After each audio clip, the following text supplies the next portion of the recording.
સુરતના વેપારી મિત્રને આત્મહત્યા માટે મજબૂર કરનારા 3 મિત્રની ફ્રેન્ડશિપ ડેના દિવસે ધરપકડ કરાઈ છે। સરથાણા વિસ્તારમાં રહેતા વેપારી રાજેશભાઈ કુંજડિયાએ 30 જુલાઈએ આત્મહત્યા કરી લીધી હતી, જેની પોલીસ તપાસમાં ખુલાસો થયો કે 3 મિત્રોએ 17,32,000 રૂપિયા ઉછેરના લઈ પરત કરવાના બદલે મ્યુચ્યુઅલ એકાઉન્ટ ખોલાવી સાયબર ક્રાઇમમાં ફરિયાદી ધમકી આપતા અને પૈસા ન હોય તેઓ મરી જવાય તેવું કહેતા આખરે કંટાળીને આ પગલું તેને ભર્યું છે। સુરત શહેરના સરથાણા વિસ્તારમાં રહેતા વેપારી રાજેશભાઈ કુંજડિયાએ 30મી જુલાઈના રોજ આત્મહત્યા કરી હતી, જે અંગે સરથાણા પોલીસે તપાસ શરૂ કરતા પોલીસ તપાસમાં ચોંકાવનારા ખુલાસા થયા હતા। જેમાં મૃતકના 3 મિત્રોએ રાજેશ પાસેથી 17,32,000 ઉછીના લીધા હતા, પરંતુ રૂપિયા પરત આપવાના બદલે સતત માનસિક ત્રાસ આપવાનું શરૂ કર્યું હતું।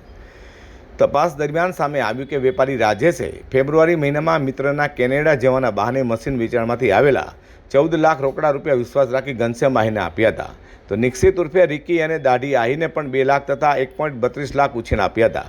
જે રૂપિયાની રાજેશભાઈ ઉઘરાણી કરતા આરોપીએ રાજેશને મ્યુચ્યુઅલ એકાઉન્ટ ખોલાવી સાયબર ક્રાઇમમાં ફસાઈ દેવાની ધમકી આપી હતી।